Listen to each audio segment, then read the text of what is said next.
Yesterday, Anthropic dropped a groundbreaking update to Sonnet 4.5, making it the best coding model in the world. OpenAI is not one to sit and wait, though, which is why they dropped a groundbreaking new product of their own today. Skibada, I'm a CEO in a porcelain spa. Skibadoo, skibada, yes, that's me. Running AI from the back, can't stop. Head above water, flush that tune. Everybody bouncing, Sam in the room. Oh, I guess OpenAI is brain rotting now. Let's dig into this. I'm lucky enough to have gotten early access to this app. It's the new Sora generation experience. It's a mobile app that is both a TikTok clone and a way to generate videos like the absolute cursed madness I just exposed you guys to. So sorry for that, by the way. I've been going at this for most of the day. I just hit the rate limit for the amount of videos you can generate, which turns out it's 50 a day. And now I need to share the terrible, horrible things I have discovered through this time. I don't get to talk about AI video gen stuff enough, and I have a lot of opinions on it, not just because I'm a dev and an AI guy, but I also do video for a living and genuinely love video editing. It's just something I like a lot. And as such, I'm skeptical of a lot of AI video things. That said, there is some really unique stuff going on with this app, and I can't wait to break it all down for you guys. But I'm on the $200 a month tier, and someone's got to cover that bill for me. So quick word from today's sponsor, and then we'll dive right in. Building apps has never been easier, but finding the right inspiration, that's pretty hard still. Unless you use today's sponsor, Mobbin. These guys built a database with 500,000 screens from over 1,000 different apps, iOS, Android, and web, that you can search, filter, and categorize to find what you need for building your app. You've probably already seen me mention them before because I love Mobbin. I didn't know how much I would love it when I first signed up to check it out, and now I use it at least once or twice a week. It's so useful and has made my apps look better. I'm already hyped on Mobbin as a platform, and you should definitely sub, especially considering how cheap it is. But the thing they just announced is very exciting to me. Obviously, they're good at diving deep into apps. They now offer that as a service. If you want to figure out how your competitors' apps work, every detail, every screenshot, every path that a user can take through their app, you can pay Mobbin to do it for you. That is so useful. If you want to see the inside out of the experience that your competitors are building, there has never been a better or cheaper way to do that. And you should be spending your time on things that are better than hunting through all these apps. Mobbin's built an incredible team and custom tooling to make this possible, and now you can get it without having to hire a bunch of engineers to do it for you. It's an insane value for what they're offering. Stop blocking yourself and get inspired. Check them out today at soydev.link/Mobbin. So that wonderful versed video is actually one of the first I generated. I just wanted to see how brain rot this would get because the app has a brain rot feed. Peace be with you, friends. It's Jesus checking in live. I just opened the Sora 2 app and the place is absolutely packed. At the BBC's research laboratories in West London today, engineers unveiled Sora 2, a new computer capable of producing moving pictures from written instructions alone. Our opening point follows the rule on the board. It's pretty brain rotty, and there's a lot of stuff in here that is going to potentially cause some legal trouble, especially around IP. There is so much Pokemon-related stuff that I know Nintendo's not going to be happy with. The app does pretty aggressively try to stop you from doing those types of things. You'll see here when I scroll through, half or so of my attempts are content violations. Even things like Sama and Resident Evil, it decided was too violent and wouldn't let me publish it. Didn't even show me the results. That one went for a while, so it definitely did the generation, then decided to block it. But I want to go through a lot more than this. There's a lot of pieces to this release, and I want to make sure we cover all of them. The big pieces are the model itself, the Sora 2 model that this whole app and experience is based around. Then there is the social media aspect of this. And of course, the thing that we're all probably here to actually talk about, which is the potential societal impact. Let's start with the model, because there's a lot of interesting stuff here. I'm going to show a video, and it's a silly Skyrim meme, but I want you to pay attention to how the audio and video relate. In particular, how the video changes while the audio doesn't. Where am I? This doesn't look like San Francisco. You're finally awake. They caught you crossing the border. We're headed to Skyrim. Skyrim, like the video game? I don't know what that means. Just keep your head down. That's really cool. So to try and explain this, I'm going to do a quick little diagram. We're going to make a fake piece of video editing software. We have here clip 1 and audio 1, which is the audio for that clip. Normally these would be put together, but it's possible in all video software to break them into two separate pieces. And we'll do the same for clip 2. So just imagine this is like a real video editing program, and we have clip 1 and then clip 2 playing immediately afterwards. Pretty bog standard simple. You've all hopefully seen some software like this. When clip 1's over, the audio is over too, and then clip 2 starts. There are techniques in video editing to make transitions smoother, and no, it's not just like blurring between the two sections. The one that matters the most for modern video editing and production is called J-cuts and L-cuts. These are two cutting techniques where you take the audio from one piece and extend it past so that the audio from clip 1 is still playing when you make the transition to clip 2. So if there's two people talking in an interview and you want to cut to the camera angle with person 2, you can have the audio from person 1 keep playing as you cut to person 2 before they start talking. But also notice how I said before they start talking. So usually what you end up doing isn't just pulling the audio over, it's pulling the video ahead. So you start clip 2 a bit earlier than you would have before you would even want the audio to be playing. You might even move the audio a bit early as well if there's something in the scene that matters. You can also go over on both directions in order to make a more natural transition when things are cut. This is an important technique that almost all professional video editors use heavily, and especially us. And if you've ever noticed rough audio transitions when people are cutting scenes and deleting content from their videos, this is a big part of it.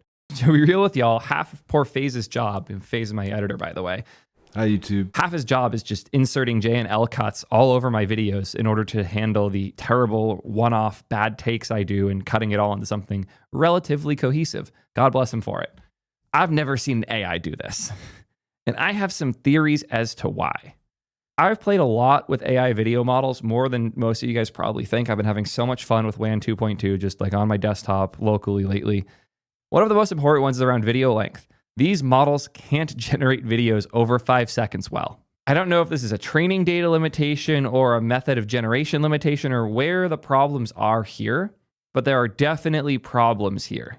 My guess is that it's training data, and from my experience when I'm using these models locally and I'm forcing them to go longer than that 5-second window, weird stuff starts to happen after that point. Like after 80 frames with WAN, you end up with weird things like some of the video playing backwards. It'll just undo whatever has happened. Not great. Another notable thing is that character cohesion is really, really hard. If you want to get around the fact that you have a 5-second limit for generation, you can try to generate additional clips and stitch them together. But if you can't get the character to be identical between those different clips, the results are not very good. On top of that, there's the audio to video problem. And generally, audio to video models are good, but they're not good enough for professional use cases. Audio to video is a cool thing that's starting to happen where you can give a dialogue to a model and tell it what it should make out of it. So you give it a speech, you give it a picture of a person and say, make them say this, and it will do it decently well. There are models for this, but they're not the best thing. And also we're seeing a trend of video models that also do audio, but under the hood, I'm almost positive most of these are just doing something like this where they generate the audio, then they do an audio to video pass on it. Regardless, there's innovation going on there. VO3 was really big on this early. What's interesting here is that they are working around all of these pieces. I covered how OpenAI does image gen recently with the OpenAI modern image model stuff. A lot of it is not actually the model. The model is just doing basic pixel generation, but there is a layer on top that is an LLM commanding it through tools. So instead of just generating an image, the LLM will say, okay, go make this piece of the image for me. And when it gets it back, it's like, okay, apply text as a text layer, almost like you're doing it in Photoshop traditionally instead of generating it as part of the image.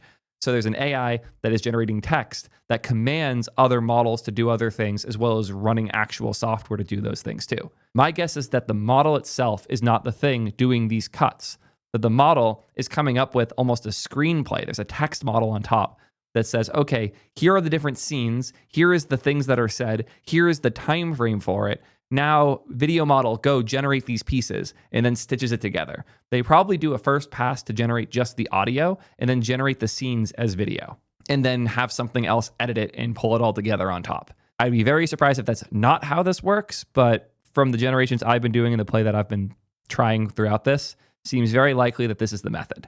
Because the videos it generates are longer than that 5-second limit we see on other things, including Sora itself. But my guess is that the majority of this is through the clever cutting techniques.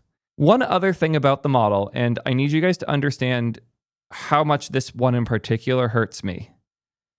I'm a big music nerd. It's like my favorite thing in the world. I try to not make my content about music because you guys are here for tech stuff, but music's the thing I really care about. I have a degree in it. I've been helping musicians my entire life. You'll even see them pop up in my comments in my chat sometimes. I I'm very lucky to be as deep in the music world and the tech world as I am, but music will always be where my heart is. AI music is like the cringiest, lamest, stupidest bullshit in the fucking world. It's so obviously not good that it's annoying that it has gone as far as it has, and that there are all of these services generating music, that there are these AI playlists on Spotify taking money from real artists when there's already almost no money on Spotify in the first place.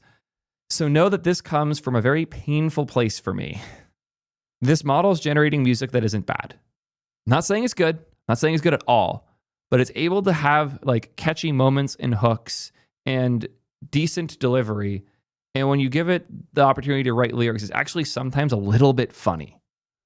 Lights bouncing off the chrome of my neck. Came from the labs, but the streets got respect. Turn code to cash, now I'm stacking my checks. Different path, same grind, never losing my step. Every barcode turned to bars that I spit. Tat on my face says the hunger don't quit. Blue lights bouncing off the chrome of my neck. Came from the labs, but there's so many little things it did here. How it had like the last line end after the next line starts. Just little tasteful things that are hard to get right as a real producer and hip hop artist that it's doing.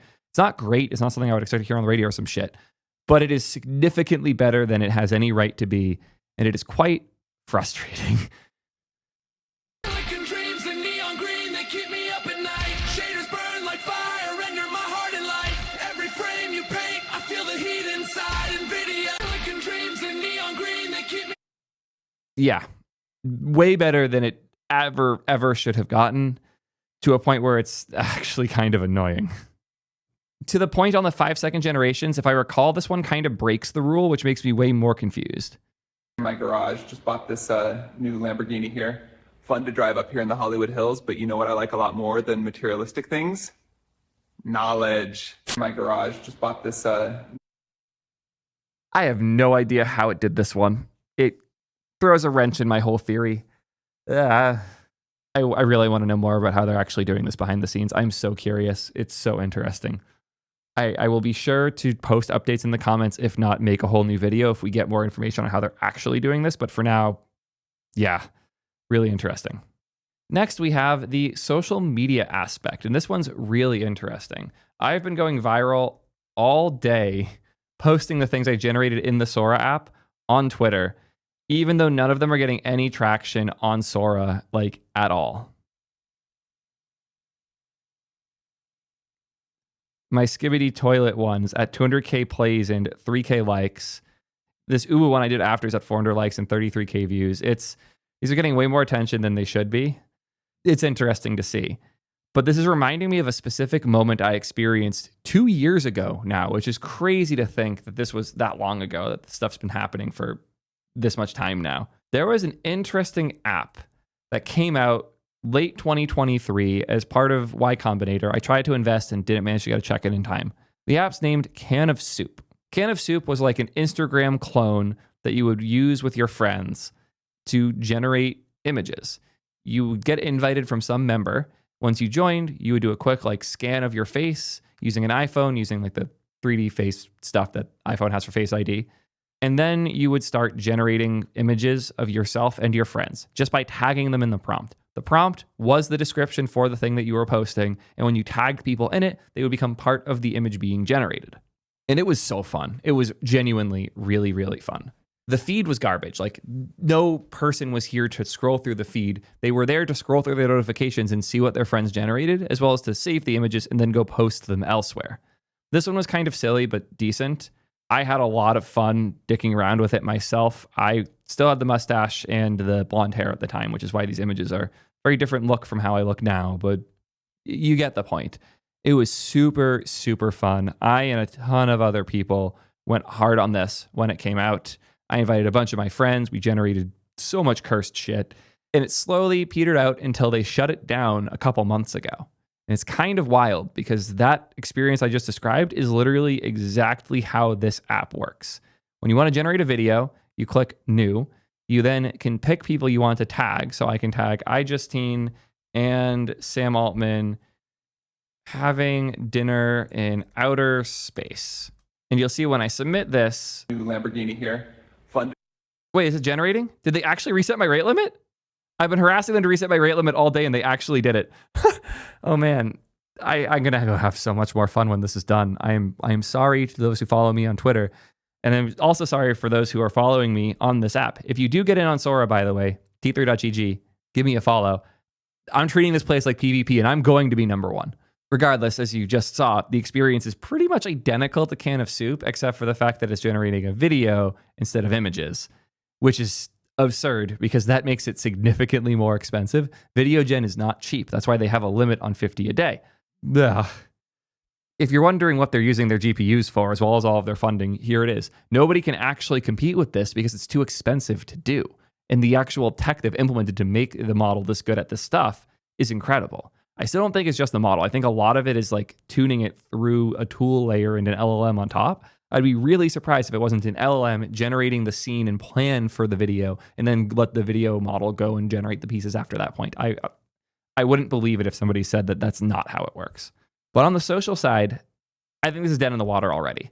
I don't think this is going to be the next big viral app that people will use instead of TikTok. No one is going to go to this app to scroll.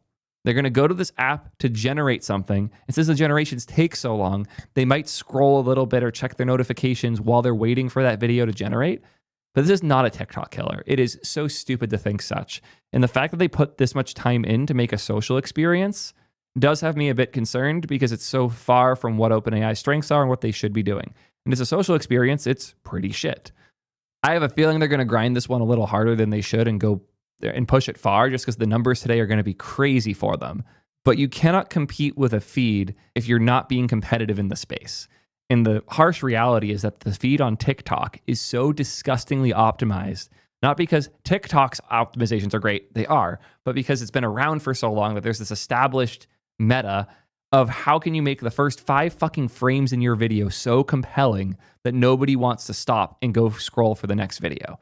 Since feed experiences like TikTok and like Sora are very much driven by you seeing the experience by default and then choosing to stop watching, there is such a crazy level of optimization that you cannot AI generate. The model's not capable of optimizing the first small set of frames as perfectly as possible to increase the likelihood that you watch through the whole video instead of immediately scrolling past it.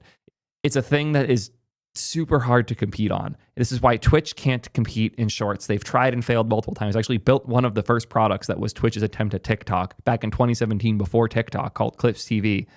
It doesn't work because when you don't have a platform that allows users to make perfectly crafted content with the goal of being as compelling as humanly possible, you're not going to compete with platforms that do have that.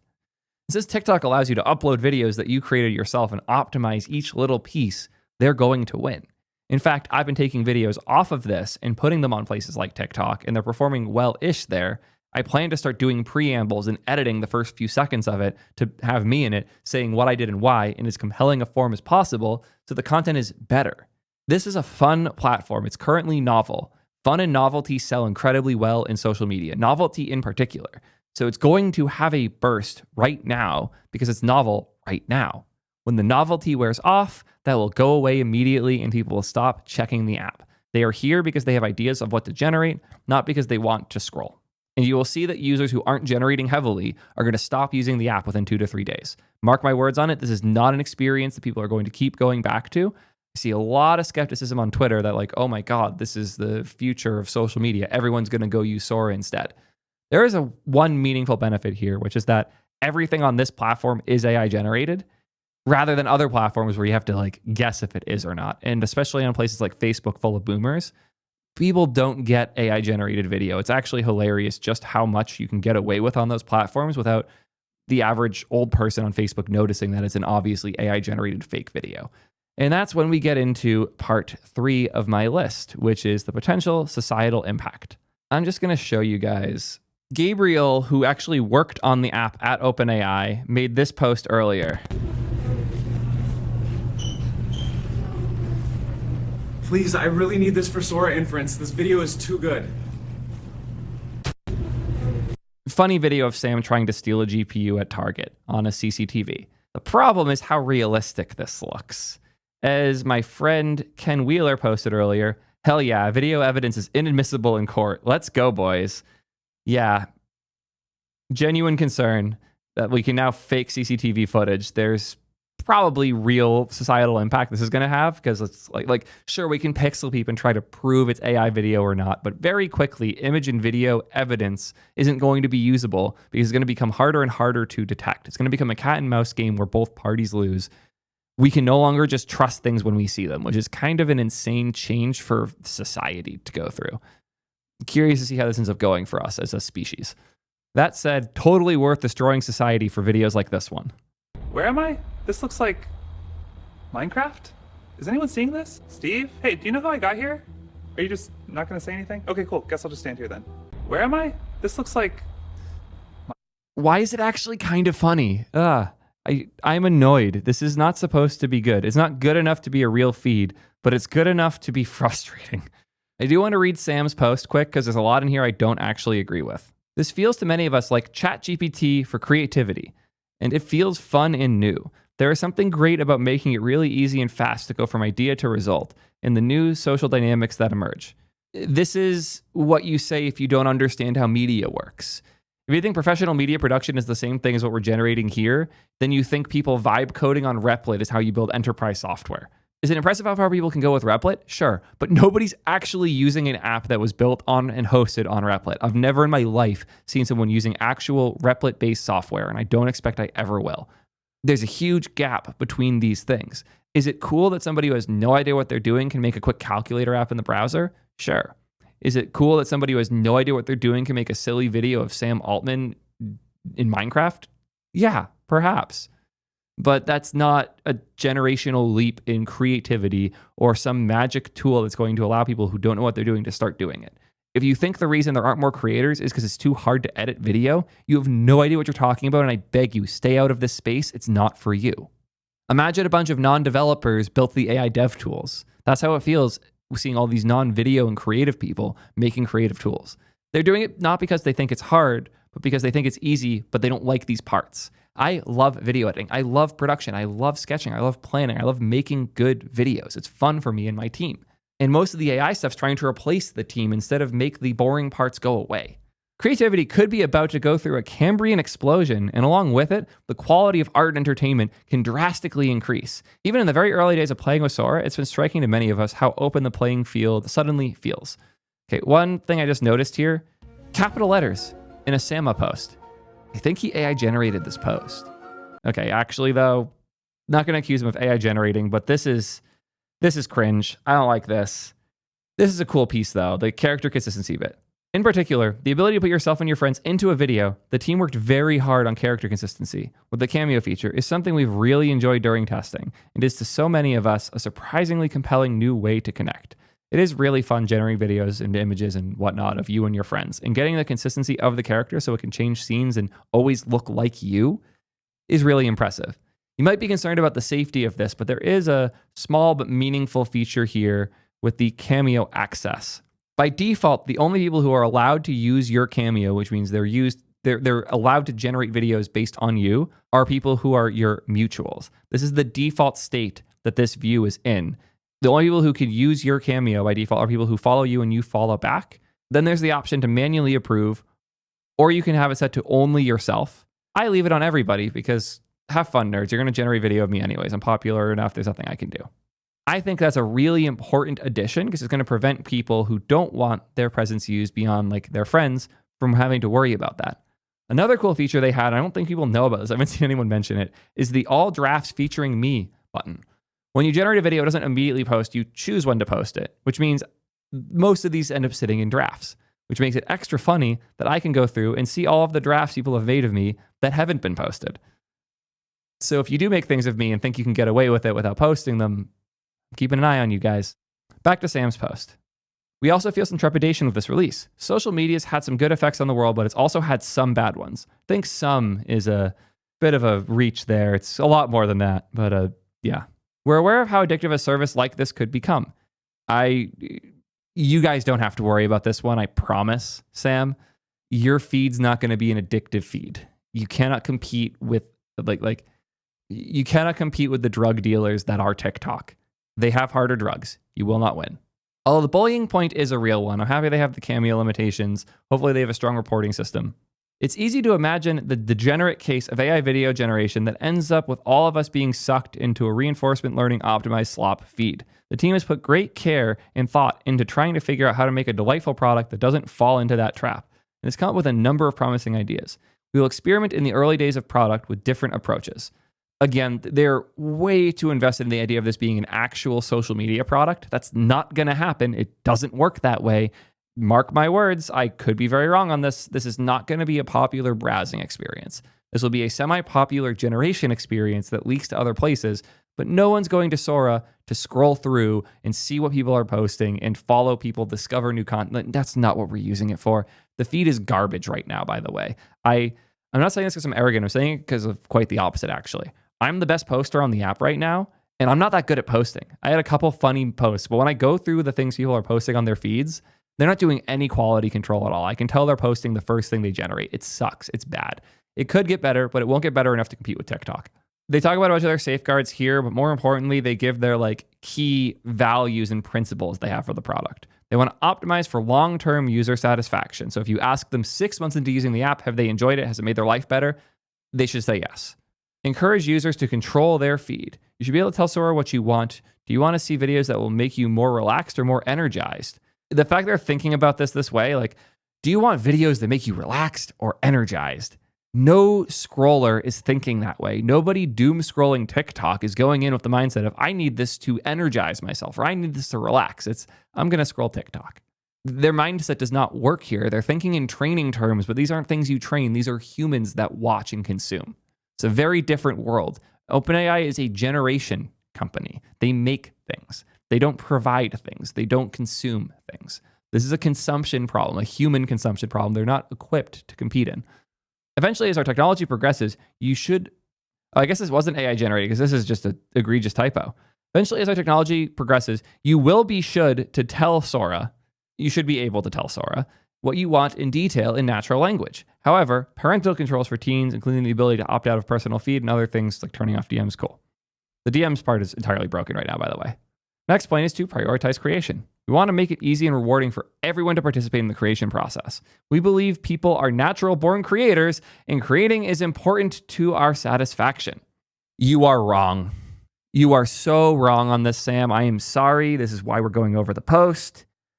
Most people are not creators. The vast majority of people are not creators. Most creators are barely even fucking creators. They hate doing this. I cannot tell you how many of your favorite creators I talk to that are not creative, don't like this, and want to stop yesterday. I would argue the majority are. Most people are not creators. Most people don't want to make content. There's a lot of people who think they do, who aspire to be content creators. But aspiring for something and wanting something are different. Aspiring is thinking you could do it, but coming up with excuses. Wanting is doing. Any person who wants to be a creator and isn't, doesn't actually want it. They're aspiring to it. Stop building shit for aspiring creators because they're not going to do anything. This job is too hard for somebody who kind of wants to do it, but learning Final Cut's a little too difficult. And I don't know how to come up with ideas. That person's not going to be big on TikTok or YouTube. That's not how this shit works. To level the playing field for us devs, I want to build an app, but figuring out what editor to use is too hard. I'm just going to not do that instead. But man, if it was easier to pick which language in IDE, I would totally be a coder. Do you see how dumb that is? That's how I feel when I see things like, we believe people are natural-born creators. Ugh, there are cool things in this product. Not that. Real quick, because I somehow forgot it when I was filming before. This is important to me, so I'm going to talk about it. The official announcement video on the OpenAI account opens in the single cringiest possible way to trigger me in particular. Please check my kickflip. The amount of things that happened incorrectly here is genuinely hilarious. First off, after she says, check out my kickflip. Guys, check my kickflip. She's about to drop the board upside down, which means you can't get on it. But then afterwards, her feet are entirely incorrectly placed. Okay, not entirely. They are somewhat kickflip positioned, but that front foot should be much further forward. That back foot, it's almost like she's like standing on the tail. No, you can't do that. The board will just tip backwards. You got to have the front foot near the front, the back foot near the back. Duh. Back foot on the tail, front foot slightly tilted near the front. Not happening here, but it is tilted, which means that if she's going to flick, she's going to flick on her right side, our left side, causing the board to rotate. I guess, sorry, the camera's weird, like that. It should go like this when it happens. But instead, it flicks the wrong direction. It's flicking in the heel flip direction, and it's turning front side, which would make this a varial heel flip, which, if you couldn't tell, is not a kick flip. I already have a benchmark for how good LLMs are at describing skate tricks, well, naming them given a description. So board flips in heel flip direction and spins frontside 180, and the skater does not move. That is a varial heel flip. What happens here, the board starts to spin. She spins a little bit to keep up with it, and ends up doing the world's worst stationary heel flip ever when doing a kick flip. Entirely different trick, wrong foot position, wrong pop, weird spin. Video models are still absolute garbage at doing skateboarding, which is funny because language models are too, and the only one that can actually correctly name skate tricks is, again, GPT-5. It's crazy how good it is at naming a skate trick given a description. None of these models can do a video of it, though. It was just so funny to me. The first 5 seconds of their post is entirely incorrect and feels like it is targeting me in particular. So sorry for the rant, back to everything else going on here, because there's cool stuff, but that one pissed me off. And then there's some blurb about helping users achieve their long-term goals, but I want to roast a little bit more. My last big roast here. This product's too expensive to exist. What do I mean by that? Well, let's talk first about LLMs briefly. LLMs are interesting for a ton of reasons. There's a lot of reasons why we talk about them so much here. And they're not interesting because I can generate text and show it to a human. That's cool. That's an incredible demo, but that has a really low ceiling for how much value it can bring the world. There's only so much time we have in a day to read text, and if the majority of that becomes AI generated, that's kind of a downgrade. That sucks. The value of LLMs and the thing that makes them go from, oh, that's kind of cool, to holy shit, that can change things, is when the text it generates isn't being generated for a human to see. Being generated for other things like other LLMs or other software that was written by humans or potentially LLMs to run.